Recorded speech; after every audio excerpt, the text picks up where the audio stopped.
Hello students, कैसे हैं आप सभी लोग। तो चलो अप्रैल 2020 के करंट अफेयर्स के रिवीजन को जो है वो हम लोग कंटिन्यू करते हैं।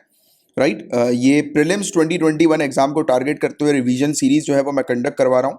और बाकी इसके प्रीवियस लेक्चर जो है गाइस चैनल पर अपलोडेड है, वो आप देख सकते हैं। और मंथली कंपाइलेशन भी अपलोडेड है, उसके लिए आप प्लेलिस्ट को चेक कर सकते हैं। तो चलो अब स्टार्ट कर लेते हैं हम लोग। तो पहली वाली ये वाली जो न्यूज़ है गाइस, ये उतनी काम की नहीं है। हुआ ये था कि ICMR, Indian council of medical research, इन्होंने कहा था कि जल्दी से जल्दी जो हॉटस्पॉट एरियाज जो हैं, यानी कि जिन एरियाज पर तेजी से कोरोना वायरस के इन्फेक्शन फैल रहे हैं, कंफर्म केसेस जहां पर दिख रहे हैं, वहां पर तुरंत सभी लोगों का जो है वो रैपिड एंटीबॉडी बेस्ड टेस्ट जो है वो कंडक्ट करा दो, जिससे कि तुरंत जो है वो इन्फेक्शन का पता लग सके और तुरंत जो है वो उन लोगों को आइसोलेट किया जा सके जो इन्फेक्टेड है, जिससे कि फर्दर इन्फेक्शन ना फैले। अब देखो, ग्रेट डिप्रेशन की बात करें गाइस, तो इससे रिलेटेड कि ग्रेट डिप्रेशन जो हुआ था, क्योंकि काफी सारे एक्सपर्ट्स कह रहे हैं कि कोविड-19 का जो क्राइसिस है उसे ये ग्रेट डिप्रेशन के साथ जो है वो कंपेयर कर रहे हैं। तो इसमें प्रीलिम्स के लिए आपको ग्रेट डिप्रेशन में ध्यान में रखना है टाइम पीरियड, कि ग्रेट डिप्रेशन जो है वो कहाँ से शुरू हुआ। तो 1929 में शुरू हुआ यूनाइटेड स्टेट्स से। हुआ ये था, आपको ये चीज ध्यान में रखनी है कि यूनाइटेड स्टेट्स के अंदर न्यूयॉर्क के स्टॉक एक्सचेंजेस के जो प्राइस थे, स्टॉक प्राइस जो थे, वो गिर गए थे 25% से। मतलब कि मान के चलो कि शेयर मार्केट जो है वो क्रैश हो गया था। अब जब शेयर मार्केट क्रैश हुआ तो प्रॉब्लम क्या आई। दूसरा पॉइंट आपको ध्यान में रखना है कि जैसे अब हम देखते हैं ना, किसी ने पैसा लगाया शेयर में, शेयर मार्केट में। अब एक व्यक्ति ने देखा, अरे शेयर मार्केट गिर गया, तुरंत वो अपना पैसा निकालता है। क्यों निकालता है? क्योंकि उसको पता है कि और ना गिर जाए तो उसका और ना लॉस हो जाए। मतलब कि शेयर मार्केट जैसे से गिरेगा तो उसको लगेगा कि अरे यार ये तो लॉस हो गया। जैसे कि अभी शेयर बाजार जो है वो इस पॉइंट पे है, सामने वाले व्यक्ति ने जो है वो कुछ घंटों बाद देखा इस पॉइंट पे आ गया, ठीक है। फिर देखा, फिर इधर आ गया, तो उसको क्या समझ में आया कि अरे यार ये तो गिरते ही जा रहे हैं, गिरते ही जा रहे हैं, मेरा पैसा जो मैंने फंसाया है वो और कम ना हो जाए, उससे बेटर है कि निकाल लो। तो सामने वाले व्यक्ति ने डर के मारे अपने पैसे निकाल लिए। पैसे निकालने के कारण और शेयर जो है वो गिर गए और स्थिति और खराब हो गई। तो दूसरा पॉइंट ग्रेट डिप्रेशन का ये, राइट। तीसरा पॉइंट हमें देखने को मिला कि पूरे दुनिया भर की जो करेंसी हमें देखने को मिलती है वो गोल्ड स्टैंडर्ड के ऊपर आधारित थी, गोल्ड स्टैंडर्ड के ऊपर आधारित, राइट। आपको पता होगा कि जैसे कि आज की रेट में हम लोग डॉलर को देखकर करेंसी रेट जो है वो चेक करते हैं, है ना, कि हमारी कंट्री का जो रुपया है वो $1 कितने रुपए के बराबर है। इस प्रकार से एक्सचेंज रेट्स हम लोग को देखने को मिलते हैं। पहले जो हुआ करता था गोल्ड के आधार पर हुआ करता था, राइट। गोल्ड के स्टैंडर्ड के आधार पर फिक्स किए जाते थे पूरे दुनिया भर की करेंसी के एक्सचेंज रेट्स, राइट। तो फिक्स एक्सचेंज रेट हुआ करते थे गोल्ड स्टैंडर्ड के आधार पर। अब यहां पर ये पूरी चीज क्रैश हुई, इसके प्राइसेस डाउन हुए, तो पूरे दुनिया भर में इसका इफेक्ट हम लोग को देखने को मिला। पूरे दुनिया भर में ये वाला जो इकोनॉमिक क्राइसिस जो थे वो पूरे दुनिया भर में इसलिए पहुंचे थे क्योंकि गोल्ड स्टैंडर्ड जो था वो डायरेक्टली ज्यादातर पूरे दुनिया भर की करेंसीज के साथ फिक्स मतलब लिंक था, और ये फिक्स्ड एक्सचेंज रेट्स के थ्रू लिंक था। और जैसे ही बाजार जो है वो क्रैश हुआ तो इनके रेट्स भी जो है वो गिरे और पूरे दुनिया भर में करेंसीज की वैल्यू जो है वो कम होना शुरू हो गई, राइट। तो ये चीज हम लोग को देखने को मिली। तो ये बड़ी एक तीसरा पॉइंट हम लोग को यहां पर नजर आया। चौथा पॉइंट, जब पूरे मतलब क्रैश हो रहा था पूरा मार्केट, तो बैंक्स वगैरह ने क्या किया, लोन्स वगैरह देने से इनकार कर दिया इंडस्ट्रियलिस्ट को और दूसरे प्रोफेशनल्स को लोन्स देने से मना कर दिया। अब जब बैंक लोन नहीं देगी तो आप सोचो स्थिति कितनी खराब रहेगी। लोग बाग जो है वो, उनके पास बिजनेस करने के लिए पैसा नहीं होगा। लोग के पास बिजनेस करने के लिए पैसा नहीं होगा तो लोग किसी को जॉब पर नहीं रख पाएंगे। जैसे कि एक इंडस्ट्री है, अब इस इंडस्ट्री को जो है वो कपड़े बनाने की इंडस्ट्री मान लेते हैं, टेक्सटाइल इंडस्ट्री है। इस इंडस्ट्री को कपड़े बनाने के लिए क्या चाहिए? पैसा चाहिए, राइट। पहले तो कपड़ा खरीदना है, रॉ मटेरियल। अब इसके पास रॉ मटेरियल खरीदने के पैसे ही नहीं होंगे, बैंक लोन दे ही नहीं रही है, तो कहां से ये इंडस्ट्री चला पाएगा? तो इंडस्ट्री शट डाउन हो गई। इंडस्ट्री में करते हैं हजारों वर्कर्स काम, तो वर्कर्स जो है वो जॉब चली गई वर्कर्स की, तो अनएम्प्लॉयमेंट हमें देखने को मिली। और आपको ये भी पता है कि कहीं पर किसी कंट्री के अंदर कोई भी इंडस्ट्रीज वगैरह जब शटडाउन होना शुरू होती हैं तो इसका इफेक्ट दूसरी कंट्रीज में भी देखने को मिलता है। वो कैसे? जैसे कि मान लेते हैं कि इंडिया से रॉ मटेरियल यूनाइटेड स्टेट्स में जाते हैं, जैसे फॉर एग्जांपल कॉटन, ठीक है। कॉटन इंडिया से यूएसए गए और यूएसए की टेक्सटाइल इंडस्ट्री के अंदर वो कपड़ा बना, राइट। तो जब ये इंडस्ट्री बंद हो गई तो ये क्या हुआ? वर्ल्ड ट्रेड भी जो है वो रुक गया, राइट। तो ये चीज आपको समझने वाली बात है। वैसे तो इतना डिटेल में मैं आपको समझा रहा हूं, मैंने रेगुलर क्लासेस में समझाया हुआ है, रेगुलर क्लासेस में डिटेल में समझाता हूं। ये प्रीलिम्स की आपकी क्लास है, बट फिर भी मैं आपको इसलिए बता रहा हूं क्योंकि अगर स्टेटमेंट वाइज क्वेश्चन आ जाए तो you should able to link, right. तो देखो, ऐसे करके पूरे दुनिया भर की बाजा बज गया था इस समय। और यूनाइटेड स्टेट्स में कहा जाता है, और देखो ये अनएम्प्लॉयमेंट के रेट्स भी मेंशन है, वैसे आपको रेट वगैरह याद रखने की जरूरत नहीं है, कि यूएसए में बहुत बुरी तरह से अनएम्प्लॉयमेंट बढ़ गई थी। इवन यूरोप के अंदर भी, यूके के अंदर भी बुरी तरह से अनएम्प्लॉयमेंट बढ़ी थी 1929 से लेकर 1932 के पीरियड में। यूरोप के अंदर ये भी कहा जाता है कि इकोनॉमिक हालत जो है वो इसलिए भी खराब हुई थी क्योंकि वहां पर फासिज्म जो है वो काफी तेजी से बढ़ता जा रहा था, और दूसरा वर्ल्ड वॉर वहां पर था। तो मतलब वहीं पर ही हमें देखने को मिला था कि वर्ल्ड वॉर की स्थिति शुरू हो गई थी, तो इसके कारण से ये वो हो गया था, मतलब कि स्थिति यूरोप के अंदर खराब हुई थी। और ये भी बताया जाता है कि काफी सारे पॉलिसी मेकिंग जो थी पूरे दुनिया भर की, उन्होंने फिर बोला कि गोल्ड स्टैंडर्ड के आधार पर पूरे दुनिया भर की करेंसी जो है वो लिंक नहीं करना है। फिर बाद में इन्होंने ये चीज निष्कर्ष निकाली कि कल को फिर से अगर ऐसे ही कुछ हो जाता है, गोल्ड के प्राइसेस फिर अगेन जो है वो गिरते हैं, एकदम से हम लोग को तीव्र फॉल देखने को मिलता है, तो पूरे दुनिया भर की करेंसी की बैंड बच जाएगी, राइट। तो ये चीज हमें देखने को मिली। अब ग्रेट डिप्रेशन का इंपैक्ट इंडिया में क्या पड़ा, तो 1929 1930 का ये पीरियड था। इस समय आप जानते हैं कि ब्रिटिशर्स थे इंडिया के अंदर, और हमारी जो इकोनॉमी थी वो एग्रीकल्चरल बेस्ड इकोनॉमी थी, तो एग्रीकल्चर के प्राइस भी क्रैश हो गए, राइट। एग्रीकल्चर के प्राइस क्रैश होने के कारण हमें देखने को मिला कि इंडिया के अंदर हालत खराब। इंडिया के अंदर पीजेंट जो थे उनको लोन्स वगैरह भी नहीं मिल पा रहा था, तो उन्होंने भी प्रोटेस्ट करना शुरू कर दिया। नेशनल कांग्रेस ने भी इंडिया के अंदर प्रोटेस्ट करना शुरू कर दिया। तो ये सब चीजें हमें देखने को मिली, और इफेक्ट जो डिप्रेशन का था वो हमें नजर आया 1930s में। और उसके बाद महात्मा गांधी जी ने सिविल डिसोबीडियंट मूवमेंट जो है वो अप्रैल में शुरू कर दिया 1930 के समय पर। नो रेंट कैंपेन जो है वो काफी सारी जगहों पर शुरू हो गए, क्योंकि किसानों के पास पैसा ही नहीं था, तो वो जमींदारों को कैसे पैसा देंगे, उनका खुद ही प्रोड्यूस था वो बिक ही नहीं रहा था, राइट। तो ये सब चीजें हम लोग को इंडिया के अंदर देखने को मिलेगी, रिकॉर्ड की गई थी। तो ये था ग्रेट डिप्रेशन के बारे में, और काफी सारे जो लोग हैं, एक्सपर्ट्स हैं, वो कोविड-19 को ग्रेट डिप्रेशन के साथ लिंक कर रहे हैं। तो आपको ग्रेट डिप्रेशन के बारे में एक अच्छी जानकारी होनी चाहिए। अब देखिए, जीवन प्रोटोटाइप वेंटिलेटर हम लोग को देखने को मिल रहा है रेलवेज के रेल कोच फैक्ट्री का। तो ये वेंटिलेटर जो है वो रेलवेज को बना दिया गया है, तो आपको ये वाली बात भी पता होनी चाहिए, राइट। तो रेलवे की रेल कोच फैक्ट्री जो है वहां पर जीवन करके एक वेंटिलेटर तैयार किया गया है। अब centre for augmenting war with covid health crisis, कवच, ये एक प्लेटफॉर्म हमें देखने को मिल रहा है स्टार्टअप्स के लिए, जो department of science and technology के द्वारा शुरू किया गया है, कि जितने भी स्टार्टअप्स हैं वो कोविड-19 से लड़ने के लिए जो है वो वेरियस इनिशिएटिव्स जो है वो लेकर आए, और ज़्यादा से ज़्यादा कोविड-19 के जो चैलेंजेस हैं उसको एड्रेस करने के लिए ज़्यादा से ज़्यादा ऐसे प्रोडक्ट्स हम लोग जो है वो तैयार करें, स्टार्टअप जो है वो मतलब ऐसे इनोवेटिव प्रोडक्ट्स लेकर आए जिससे कि फायदा मिले हमारी कंट्री को, राइट। तो ये चीज़ हमें देखने को मिली। और society for innovation and entrepreneurship, shine जो है, साइन, तो ये इम्प्लीमेंटिंग एजेंसी है कवच की। तो कवच का मेन फोकस ये है कि सपोर्ट करना पोटेंशियल स्टार्टअप्स को, उनको फाइनेंशियल असिस्टेंस प्रोवाइड कराना, फंड प्रोवाइड कराना, जिससे कि वो अगले 6 महीनों के अंदर ही अंदर जो है वो तुरंत मतलब कुछ इनोवेटिव उनके प्रोडक्ट जो है वो बनाएं और तुरंत उसको हम लोग मार्केट में रिलीज करें। तो ये 50, इसने कहा था कि 50 जो है वो इनोवेशन और स्टार्टअप्स ये आइडेंटिफाई करेगी उन एरियाज पर जो कि नोवल, लो कॉस्ट, सेफ और इफेक्टिव वेंटिलेटर्स बनाएंगे, रेस्पिरेटरी एड्स प्रोवाइड कराएंगे, प्रोटेक्टिव गियर्स प्रोवाइड कराएंगे, और कोई भी अगर इफेक्टिव इंटरवेंशन हमें देखने को मिलेगा कोविड-19 को कंट्रोल करने के लिए, तो वो चीज़ जो है वो ये हमें देखने को मिल रहा था कि स्टार्टअप बनाकर तैयार करेंगे तो उन्हें सपोर्ट जो है वो प्रोवाइड किया जाएगा, ठीक है। तो ये वाली चीज़ है, ये प्लेटफॉर्म कवच, थोड़ा सा ध्यान में रखना। अब देखिए, बात हो रही है चैलेंज कोविड-19 कंपटीशन C3 के बारे में। तो NIF ने इनवाइट किया है इनोवेटिव सिटीजन्स को पार्टिसिपेट करने के लिए चैलेंज कोविड-19 कंपटीशन C3 में, मतलब CCC C3 हो गया ये। आपको यहाँ पर नेशनल इनोवेशन फाउंडेशन के बारे में थोड़ा सा पता होना चाहिए। ये ऑटोनोमस बॉडी है जो कि किसके अंडर आती है, department of science and technology के अंडर आती है। ये सन 2000 में इसको सेटअप किया गया था गुजरात अहमदाबाद के अंदर, राइट। और ये प्रोवाइड कराती है institutional support, scouting, spawning, sustaining और स्केलिंग अप का मतलब जो ग्रास रूट लेवल में जो इनोवेशन जो होते हैं ना हमारी कंट्री में, तो उनको सपोर्ट करती है। आसान और सिंपल भाषा में कि मतलब स्टार्टिंग फ्रॉम जो भी इनोवेटिव आइडिया जो होता है, जैसे ही वो आइडिया आता है और उस आइडिया को लोगों तक पहुंचाने में, मतलब वो आइडिया जो होता है उसको बनना है फिर, राइट, उसका प्रोडक्शन करना है, राइट, तो उसमें लगते हैं पैसे वगैरह, लोगों तक पहुंचाया जाता है तो उसमें भी मार्केटिंग होती है, पैसे वगैरह लगते हैं। तो पूरी फुल फ्लेज फैसिलिटी जो है ये इंस्टीट्यूशंस प्रोवाइड कराती है हमारी कंट्री के इनोवेशंस को, राइट। तो ये चीज़ इसकी हमें बस देखने को मिलती है, सिंपल सी चीज़, बस ये आपको NIF के बारे में आइडिया होना चाहिए। महावीर जयंती के बारे में जान लेते हैं। महावीर जयंती तो one of the most auspicious festival Jain community का हमें देखने को मिलता है। तो महावीर जयंती जैन कम्युनिटी का फेस्टिवल है, तो ये तो आप रिलेट कर ही जाओगे महावीर से। और इस दिन बर्थ हुआ था वर्धमान महावीर जी का, जो कि 24th, याद रखना वर्धमान महावीर जो है वो 24th तीर्थंकारा है। और इससे पहले 23rd तीर्थंकारा जो थे वो थे परशुरामनाथ, राइट। तो ये चीज आप थोड़ी सी ध्यान में रखिएगा।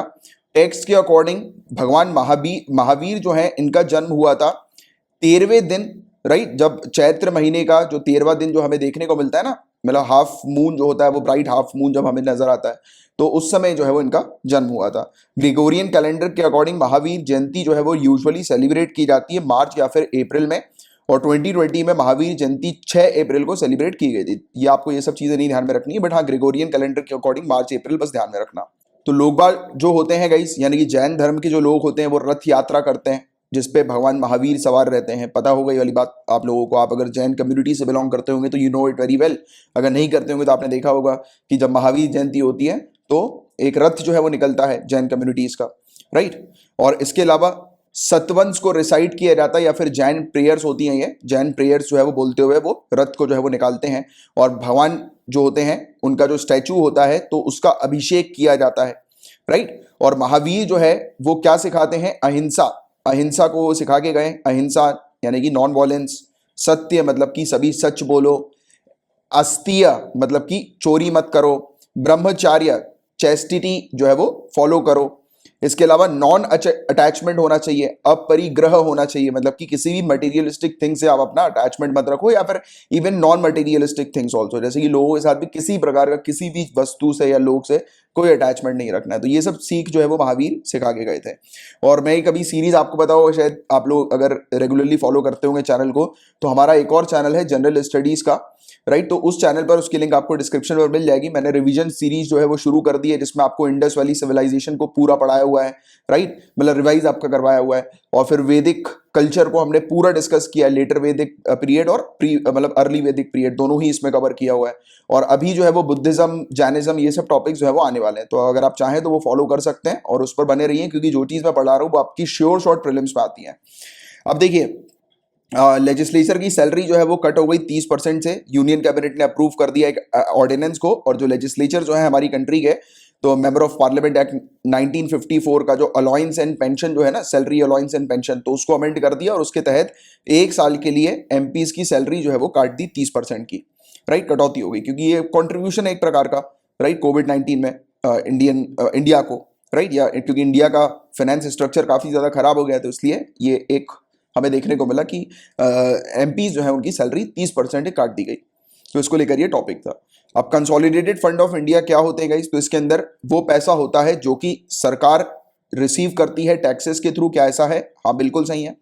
इसे क्रिएट किया गया था क्या? आर्टिकल 266 के तहत। बिल्कुल सही बात है, आर्टिकल 266 जो है वो कंसोलिडेटेड फंड ऑफ इंडिया से रिलेटेड है। तो क्या स्टेट के पास उनका कंसोलिडेटेड फंड नहीं होता?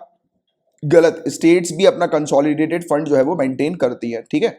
तो ये जो इसका करेक्ट होगा 1 और 2 ही हमें देखने को मिलेगा। तो ये चीज कुछ कुछ इंपॉर्टेंट होती है पॉलिटी पॉइंट ऑफ व्यू से, वो आपको ध्यान में रखना है।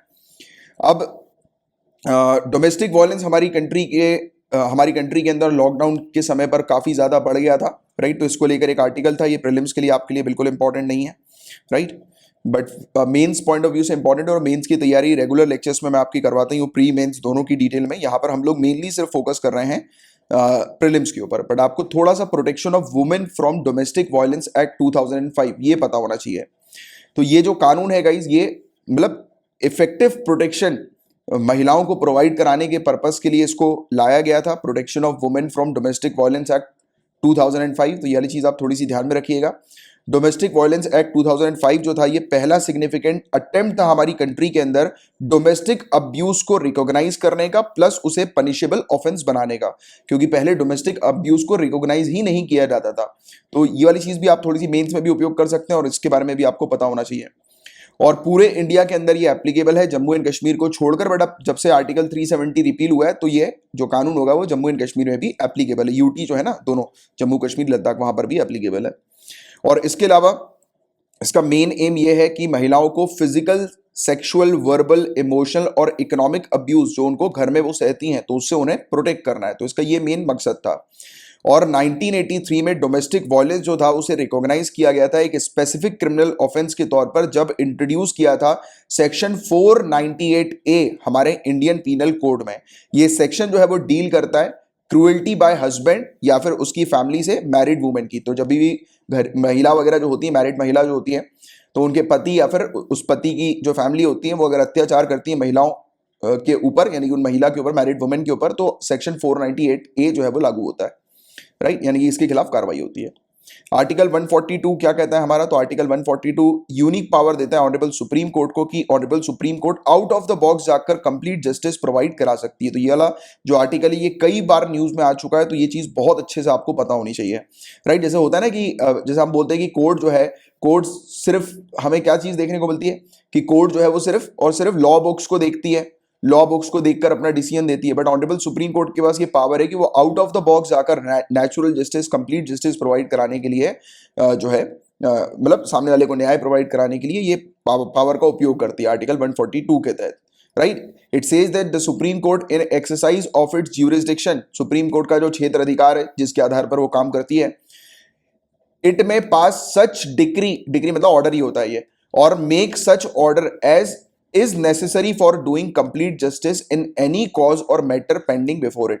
तो उसके सामने कोई भी अगर मामला आता है तो उस मामले में कंप्लीट जस्टिस प्रोवाइड कराने के लिए अगर कोई कानून नहीं भी होगा उससे रिलेटेड तो भी वो ऑर्डर पास कर सकती है सामने वाले व्यक्ति को न्याय प्रोवाइड कराने के पर्पस के लिए। तो ये आर्टिकल 142 में लिखा है, बहुत अच्छे से इस चीज को आप जो है वो ध्यान में रखिएगा, राइट। तो ये वाली चीज है। और इसके अलावा एक केस की यहां पर बात हुई थी जो कि आपसे प्रीलिम्स में नहीं पूछा जाएगा, आगे की चर्चा करते हैं हम लोग। हाँ, वर्ल्ड हेल्थ डे हर साल 7 अप्रैल को ऑब्जर्व किया जाता है, ये चीज ध्यान में रखना है। थीम जो थी 2020 की वो है सपोर्ट नर्सेस एंड मिडवाइफ्स, ये इसकी थीम थी। और 2020 को डेजिग्नेट किया हुआ है international year of nurses and midwife. ये बहुत अच्छे से ये वाला पॉइंट थोड़ा सा ध्यान में रखना है, ये चीज पूछी जा सकती है। अब ह्यूमन टू एनिमल ट्रांसमिशन जो कोरोना वायरस का है वो रिपोर्ट किया गया है। मलियन टाइगर हमें न्यूयॉर्क के अंदर देखने को मिला है। न्यूयॉर्क का एक ब्रॉन्क्स जू है, तो क्वेश्चन अगर आ जाए कि ब्रॉन्क्स जू कहां पर है तो वो न्यूयॉर्क के अंदर है। वहां पर एक टाइगर जो है वो कोविड-19 से इन्फेक्ट हो गया। क्या आप मुझे बताएंगे कि इंडिया के अंदर भी क्या कोई ऐसा केस हम लोग को शेर का देखने को मिला है क्या, शेर के इन्फेक्शन का कोविड-19 के? अगर हाँ तो वो किस पर्टिकुलर स्टेट के अंदर है और किस स्टेट के कौन से नेशनल पार्क में ये रिकॉर्ड किया गया है? बताओ जरा, देखते हैं किसको पता है। और मलायन टाइगर की हम बात करें गाइस, तो मलायन टाइगर जो है गाइस ये पैंथेरिया टाइग्रिस पॉपुलेशन का हमें देखने को मिलता है पेनिनसुलर मलेशिया का। ये पॉपुलेशन जो है गाइस ये साउथ और सेंट्रल पार्ट जो मलाया पेनिनसुला की हमें देखने को मिलती है। मैप में आप मलाया पेनिनसुला वाले एरिया को देखेंगे तो ये वाला एरिया आपको दिखाई देगा। जैसे कि इंडिया से आप थोड़ा सा ईस्ट की तरफ जाएं तो आपको जो है वो अंडमान एंड निकोबार आइलैंड जो है, अंडमान सी जो आपको जहां पर दिखाई देती है, वहां पर ये पेनिनसुला हम लोग को नजर आता है, मलायन पेनिनसुला। और ये वाले जो टाइगर्स हैं गाइस ये जो हम लोग को मलेशिया के देखने को मिलते हैं, तो ये टाइगर को IUCN की रेड लिस्ट के अंदर क्रिटिकली एंडेंजर्ड जो है वो क्लासिफाई किया हुआ है। 2015 में इसको IUCN की रेड लिस्ट के अंदर क्रिटिकली एंडेंजर्ड की कैटेगरी में रखा था, तो इसको जो है वो कोरोना वायरस हो गया, राइट। 2020 में हुआ था। फिर अभी लेटेस्ट का ही केस हम लोग को 21 का भी देखने को मिला। बताओ जरा, उससे रिलेटेड मैंने आपसे क्वेश्चन पूछा है, देखते हैं किसको याद है, क्योंकि वाली चीज भी मैं पढ़ा चुका हूं। तो रिसेंटली इटालियन प्राइम मिनिस्टर जो है गाइस इन्होंने कोरोना बॉन्ड्स को प्रपोज किया है। ये इशू किए जाएंगे यूरोपियन यूनियन में। जो भी सिचुएशन कोविड-19 के कारण हुई है उससे डील करने के लिए ये यूरो कोरोना बॉन्ड हमें देखने को मिल रहा है। अब देखिए, कोरोना बॉन्ड्स जो है गाइस ये एक जॉइंट डेट, जैसे ही मैंने आपको पहले भी कई बार पढ़ा चुका हूं, बॉन्ड क्या होते हैं? बॉन्ड एक प्रकार का लोन होता है, राइट। तो ये जॉइंट डेट है, ये इशू किए जा रहे हैं यूरोपियन यूनियन की कंट्रीज को, और ये म्यूचुअलाइज डेट है, यानी कि एक दूसरी कंट्री एक दूसरों को जो है वो सपोर्ट करेंगी, राइट। और कलेक्टिवली सभी मेंबर स्टेट जो यूरोपियन यूनियन की जो है उनके द्वारा ये कदम उठाया गया है। ये बॉन्ड हमें उनके द्वारा देखने को मिल रहा है।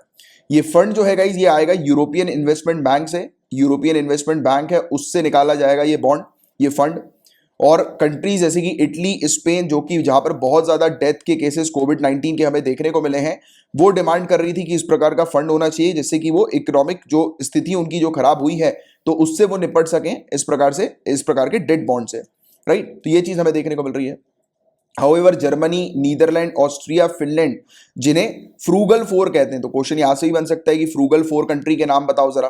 तो जर्मनी, नीदरलैंड, ऑस्ट्रिया और फिनलैंड, ये फ्रूगल फोर कंट्री हमें देखने को मिलती हैं, राइट। तो ये अपोज कर रही हैं इस प्रकार के आइडिया को। ये कंट्री का कहना है कि फाइनेंस जो है वो एक इंडिविजुअल कंट्री की रिस्पॉन्सिबिलिटी, उसमें क्यों हम सभी यूरोपियन यूनियन के मेंबर्स को घसीटा जा रहा है। तो ये इनका कहना था। तो बट आपको देखो, आपको तो ये यूरो बॉन्ड के बारे में थोड़ा सा आइडिया होना चाहिए और फ्रूगल फोर के बारे में पता होना चाहिए। ये दो चीज आपके प्रीलिम्स के लिए इंपॉर्टेंट है।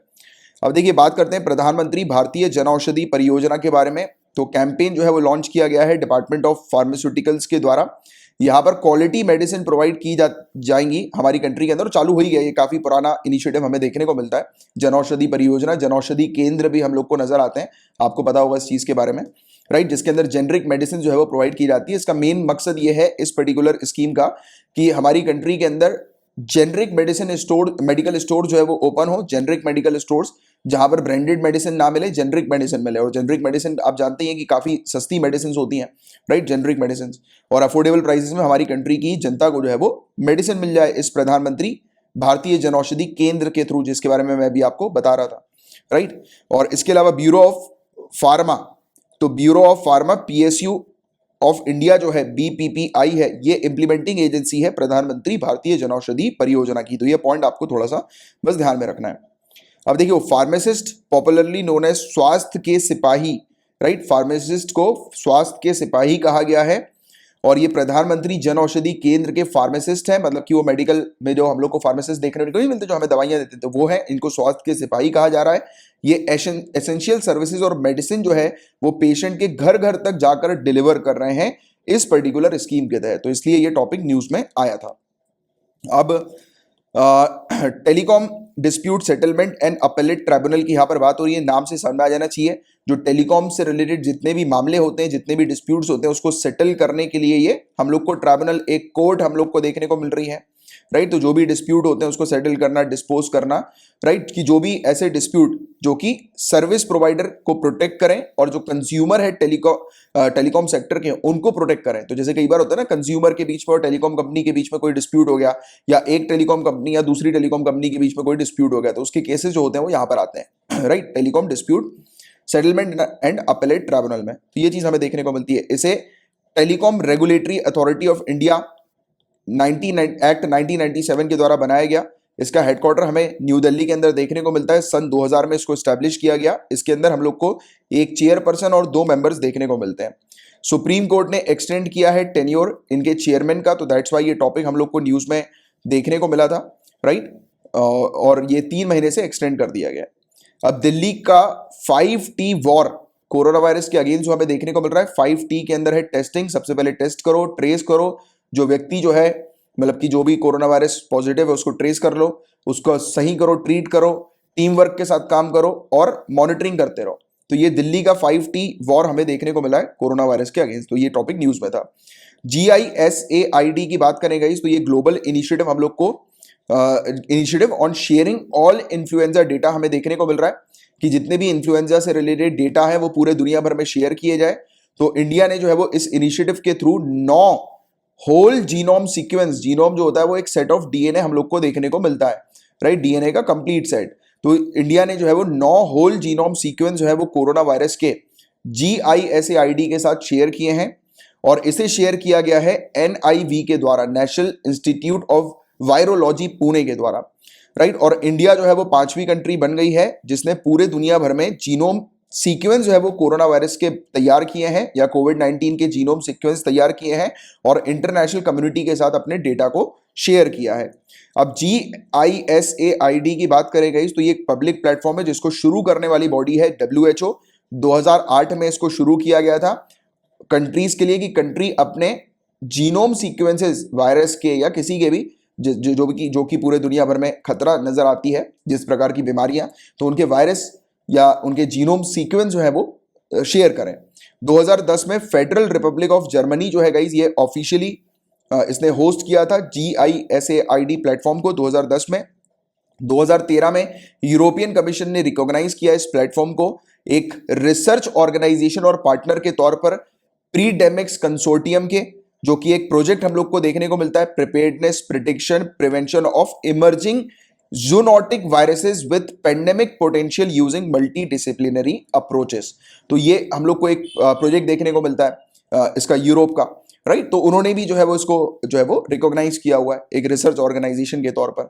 और GISAID का डेटाबेस एक्सेस एग्रीमेंट जो होता है, यानी कि जितना भी, यानी कि जो भी कंट्री अलग अलग अपने जीनोम जो है वो शेयर करती हैं, तो ये एक डेटाबेस जो होता है जिसमें जीनोम शेयर किए जाते हैं, तो इसके एक्सेस का जो एग्रीमेंट होता है वो इंश्योर करता है कि जो कंट्रीब्यूटर का जो जेनेटिक सीक्वेंस डेटा है, ये किसी भी प्रकार से उनकी इंटेलेक्चुअल प्रॉपर्टी की फोरफीटिंग नहीं होगी। मतलब कि जिसने ये जीनोम सीक्वेंस बना के दिए, जैसे कि हमने जो है वो 9 कोरोना वायरस के जीनोम सीक्वेंस बना के यहाँ पर फॉरवर्ड किए हैं, तो इस पर क्लेम जो है वो कोई दूसरी कंट्री नहीं कर सकती। तो इस पर भी जो है वो ये इंश्योर करता है ये डेटाबेसेस का, राइट। और जीनोमिक सीक्वेंसिंग जो है वो एक टेक्निक है जो कि अलाउ करती है एक इंडिविजुअल के DNA और RNA के अंदर जितनी भी जेनेटिक इंफॉर्मेशन पाई जाती है उसको रीड करने में या उससे रिलेटेड इंफॉर्मेशन गेन करने में मदद करती है जीनोमिक सीक्वेंसिंग। जैसे मैंने आपको बताया, जीनोम जो होता है सेट ऑफ DNA होता है। एक इंडिविजुअल, एक लिविंग बीइंग के सर के बाल से लेकर पैर के नाखून में जो भी एक्टिविटी होती है, जो भी चीजें होती है, वो पूरी की पूरी इस कंप्लीट सेट ऑफ DNA मतलब कि जीनोम के अंदर प्रेजेंट रहती है,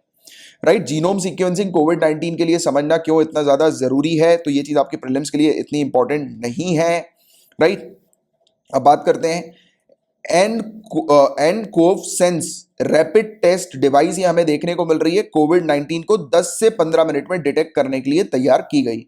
तो मॉड्यूल इनोवेशन है पुणे की, राइट। पुणे का हेल्थ केयर स्टार्टअप है ये, जिसने डेवलप किया है टेस्टिंग किट डिवाइस कोविड-19 को डिटेक्ट करने के लिए। ये प्रोजेक्ट को DST department of science and technology ने फंडिंग प्रोवाइड करी है। ये एंटीबॉडीज जो है वो डिटेक्ट कर सकता है, राइट। एंटीबॉडीज आप जानते ही हैं कि क्या होती हैं। तो एंटीबॉडीज जो है वो डिटेक्ट कर सकता है जो कि कोविड-19 के अगेंस्ट बनती है एक ह्यूमन की बॉडी में, और तुरंत बता देता है कि उस व्यक्ति की बॉडी के अंदर एंटीबॉडीज बनी है। बट वैसे तो रैपिड टेस्ट जो है गाइस वो उतने सक्सेसफुल है नहीं, क्योंकि मैं खुद ही अपना केस बताऊं तो मुझे भी जो है, मैंने भी रैपिड टेस्ट करवाया था, उसमें कोई रिजल्ट सही नहीं निकला, नेगेटिव बताया था रैपिड टेस्ट में, और मुझे पॉजिटिव था कोरोना वायरस जब RT-PCR की रिपोर्ट आई थी। चलो एनीवेज, स्पाइक प्रोटीन क्या होते हैं तो ये भी मैं आपको समझा ही चुका हूं कि कोरोना वायरस के अंदर वो जो एक ऐसे प्रोटीन होते हैं, ये इस प्रकार से निकले होते हैं, राइट, जिसको आपको पता है। तो ये स्पाइक प्रोटीन जो होते हैं, ये ही कोरोना वायरस को ह्यूमन की बॉडी का जो सेल होता है उसके अंदर एंटर करने में मदद करते हैं और रेप्लिकेट करने में मदद करते हैं। तो ये होता है स्पाइक प्रोटीन। तो ये वाली चीज भी आपको पता होनी चाहिए। थर्ड मास ब्लीचिंग हम लोग को ग्रेट बैरियर रीफ की देखने को मिली है। ग्रेट बैरियर रीफ कहां पर है, क्वेश्चन आएगा तो ऑस्ट्रेलिया आपको ध्यान में रखना है। ऑस्ट्रेलिया का जो ईस्टर्न पार्ट है वहां पर हम लोग को ये ग्रेट बैरियर रीफ देखने को मिलती है, राइट। तो यहां पर सबसे ज्यादा इसकी ब्लीचिंग हुई है, मतलब इसका कलर जो है वो काफी तेजी से जो है वो निकला है। आपने इकोनॉमिक्स की क्लास जो है वो सॉरी एनवायरमेंट की क्लास, EVS की क्लास जो मैं कंडक्ट कर रहा हूं, वो अगर आपने अटेंड करी होगी तो आप बहुत अच्छे से जानते हैं कि कोरल ब्लीचिंग किस कारण से होती है। और अभी बताया गया कि पहली बार जो है वो बहुत तेजी से ये ब्लीचिंग जो है वो हम लोग को देखने को मिली थी ग्रेट बैरियर रीफ की नॉर्थ सेंट्रल और अब सदर्न सेक्टर जो है वहां पर ऑस्ट्रेलिया के, वहां पर भी हम लोग को नजर आ रही है कि काफी तेजी से ये ब्लीचिंग हुई है। ब्लीचिंग जो होती है गाइस, इसका मतलब ये है कि कोरल रीफ जो है उनकी हेल्थ बहुत तेजी से खराब हो रही है, घट रही है। ये कब होती है, जब ओशियन का टेम्परेचर जो होता है वो चेंज होने लगता है, और जिसके कारण से इनमें मौजूद जो टिश्यूज जो हम लोग को देखने को मिलते हैं वो खराब होने लगते हैं। बट मैंने आपको ऑलरेडी पढ़ाया हुआ है, जरा बताइए जो भी स्टूडेंट एनवायरमेंट की क्लास में मौजूद हैं, कि कोरल के ऊपर जो होता है वो कौन सा एल्गी, हम लोग उस एल्गी का नाम बताओ, क्या रहता है कोरल के ऊपर चिपका हुआ, जिसके निकलने से या जिसके मरने से इनका कलर जो होता है वो व्हाइट होने लगता है। किसी को पता है तो जरा बताओ, राइट। और ब्लीचिंग पहली बार 1998 में ये सब चीजें नहीं पूछी जाएगी, देखी गई थी। और इंटरनेशनल क्रिमिनल पुलिस ऑर्गेनाइजेशन या फिर इंटरपोल, तो ये वाला एक टॉपिक आ गया है, एक नया, ये अलग से नहीं किया हुआ है, मतलब ये दूसरा टॉपिक है। International criminal police organisation, Interpol का ये फुल फॉर्म है, याद रखना, कभी कभी फुल फॉर्म पूछ लिया जाए तो इंटरनेशनल क्रिमिनल पुलिस ऑर्गेनाइजेशन है इंटरपोल का फुल फॉर्म। 194 की मेंबर इंटर गवर्नमेंटल ऑर्गेनाइजेशन ये हमें देखने को मिलती है। इसका हेडक्वार्टर हम लोग को फ्रांस लियोन में देखने को मिलता है। 1923 में इसको बनाया गया था इंटरनेशनल क्रिमिनल पुलिस कमीशन के तौर पर, फिर बाद में 1956 में इसे इंटरपोल जो है वो कहना शुरू कर दिया। इंडिया ने इस ऑर्गेनाइजेशन को 1949 में ज्वाइन किया था, और India one of the oldest member है इसकी। इसका मेन एम ये रहता है, आप जानते हैं कि टेररिज्म को काउंटर करना, बॉर्डर इंटीग्रिटी को प्रमोट करना पूरे दुनिया भर में, वल्नरेबल कम्युनिटीज को प्रोटेक्शन प्रोवाइड कराना, सिक्योर साइबर स्पेस लोगों को मिले तो वो भी प्रोवाइड कराना इसके मेन ऑब्जेक्ट में है। राइट, लोगों को, बिजनेसेस को। इलिसिट मार्केट जो होती हैं, इलीगल मार्केट्स वगैरह जो होती हैं, उसको कर्ब करना, खत्म करना। इवन एनवायरमेंट सिक्योरिटी भी इसके ऑब्जेक्टिव में आता है और ग्लोबल इंटीग्रिटी भी इसके ऑब्जेक्टिव में आता है। तो ये ऑब्जेक्टिव थोड़ा सा ध्यान में रखा करो, कभी कभी प्रीलिम्स में आ जाते हैं। तो ये टॉपिक इंटरपोल का न्यूज में इसलिए आया था क्योंकि इंटरपोल की जनरल असेंबली हमें देखने को मिली थी। इंटरपोल की जनरल असेंबली इसकी एक सुप्रीम गवर्निंग बॉडी है। इसके अंदर सभी कंट्रीज जो कि इंटरपोल की मेंबर है वो सभी के सभी इसके अंदर मौजूद होते हैं। इनकी मीटिंग जो होती है वो हर साल हम लोग को देखने को मिलती है, 4 दिन की मीटिंग चलती है। इसमें जो भी इंटरपोल कर रही होती है तो उन एक्टिविटीज के ऊपर वोटिंग जो है वो कंडक्ट की जाती है। हर एक कंट्री की तरफ से एक या एक से ज्यादा डेलीगेट जो होते हैं वो मौजूद होते हैं, रिप्रेजेंटेटिव असेंबली के अंदर मौजूद होते हैं। और ये चीफ होते हैं लॉ एनफोर्समेंट एजेंसी की। और इंटरपोल के साथ कनेक्ट करने के लिए हमारी कंट्री की सीबीआई हमें देखने को मिलती है, जो इंटरपोल के साथ कनेक्ट करने की अथॉरिटी हमें देखने को मिलती है। तो ये वाला पॉइंट आपने लक्ष्मीकांत में पढ़ा होगा डेफिनेटली, तो ये वाली चीज भी याद रखिएगा। ये असेंबली जो होती है इंटरपोल की जनरल असेंबली, ये इलेक्ट करती है कि इंटरपोल के अंदर इंटरपोल एग्जीक्यूटिव कमिटी के मेंबर्स कौन होने वाले हैं। और इंटरपोल एग्जीक्यूटिव कमिटी एक ऐसी बॉडी होती है जो कि गाइडेंस और डायरेक्शन प्रोवाइड कराती है असेंबली के बीच में, यानी कि असेंबली के अंदर किन किन मुद्दों को उठाया जाएगा तो उसके बारे में भी बताती है, और किस प्रकार से उन मुद्दों को रिजॉल्व करना है तो उस पर भी अपनी रिपोर्ट जो है वो प्रस्तुत करती है। इस इंटरपोल असेंबली का जो रेजोल्यूशन हमें देखने को मिलता है, इसकी अगर हम लोग चर्चा करें तो इसके जो डिसीजन लिए जाते हैं वो रेजोल्यूशन के आधार पर लिए जाते हैं। हर एक कंट्री जो होती है उसके पास एक वोट होता है और मेजोरिटी के तौर पर हमें देखने को मिलता है डिसीजन लिए जाते हैं। सिंपल मेजोरिटी भी हो सकती है और 2/3 मेजोरिटी भी हो सकती है, वो डिपेंड करता है कि मैटर क्या है। जैसे कि अगर काफी गंभीर मैटर है तो 2/3 मेजोरिटी वहां पर के सपोर्ट की आवश्यकता होगी उस रेजोल्यूशन को पास करने के लिए। अगर सिंपल है, छोटा मोटा है, तो फिर सिंपल मेजोरिटी के तौर पर हमें देखने को मिलेगा कि आवश्यकता होगी। तो अभी ये टॉपिक न्यूज में इसलिए आया था क्योंकि इंटरपोल ने वार्निंग दी थी मेंबर कंट्रीज को, साइबर क्रिमिनल जो है वो अटेम्प्ट कर रहे हैं, मेजर हॉस्पिटल को टारगेट बना रहे हैं और दूसरे इंस्टीट्यूशन को टारगेट बना रहे हैं, और उन लोगों को टारगेट बना रहे हैं जो फ्रंट लाइन पर हम लोग को देखने को मिलते हैं कोविड-19 से लड़ाई जो लड़ रहे हैं। मतलब कि हेल्थ केयर सर्विसेज जो कोविड-19 के समय पर लड़ाई लड़ रही है तो उनको साइबर क्रिमिनल्स टारगेट बना रहे हैं। मतलब कुल मिलाकर कि ये देश जो है वो सही है, यानी कि पूरी दुनिया जो है वो सही तरीके से जी ना पाए, इसके लिए साइबर क्रिमिनल जो है वो कोशिश कर रहे थे उस समय कि जैसे जैसे करके जो है वो हैक कर दिया जाए, कुछ चेंजेस कर दिए जाए जिससे कि कम्युनिकेशन जो है वो ब्रेक हो जाए उन पर्टिकुलर कम्युनिटीज के बीच में, जो कम्युनिटीज कोविड-19 से लड़ने में दिन रात जो है वो एक कर रही हैं। तो ये चीज हमें देखने को मिला था और इसी को लेकर इंटरपोल ने पर्पल नोटिस इशू किए थे। क्या आप मुझे बताएंगे कि इंटरपोल कितने नोटिस इशू करती है, कौन से कलर के, और उन कलर्स का क्या मतलब है? मैंने आपको कई बार ये वाली चीज पढ़ा चुका हूं, तो देखते हैं किसको पता है इसके बारे में, बताइएगा जरूर। तो इंटरपोल ने क्या कहा कि साइबर क्रिमिनल जो है वो रैंसम वेयर का उपयोग कर रहे हैं। एक हम लोग को कंप्यूटर का वायरस हम लोग को देखने को मिल रहा है जिसमें हॉस्पिटल और मेडिकल सर्विसेज को डिजिटली होस्टेज बनाया जा रहा है, यानी कि फ्रीज किया जा रहा है उनके सिस्टम्स को, राइट। उनको प्रिवेंट किया जा रहा है कि वो वेरियस इंपॉर्टेंट फाइल्स ना एक्सेस कर सकें, ना अपने सिस्टम को एक्सेस कर सकें, ना शेयर कर सकें। वही चीज तो मैंने आपको अभी बताई थी। चलो एनीवेज, ये वाली चीज आपको पता होनी चाहिए। और आज इसी के साथ अपन एंड करते हैं, थोड़ा सा समय जो है बहुत ज्यादा नहीं है, राइट। तो अभी आपको अपलोड भी करके देना है ये लेक्चर, अब फटाफट रेंडर हो जाए तो आपके पास टाइम पर ये लेक्चर आ जाए। तो अब नेक्स्ट कंटिन्यू करेंगे आगे के जो टॉपिक्स हैं, तो उसमें नेक्स्ट लेक्चर से कल से जो है वो कंटिन्यू करते हैं, ठीक।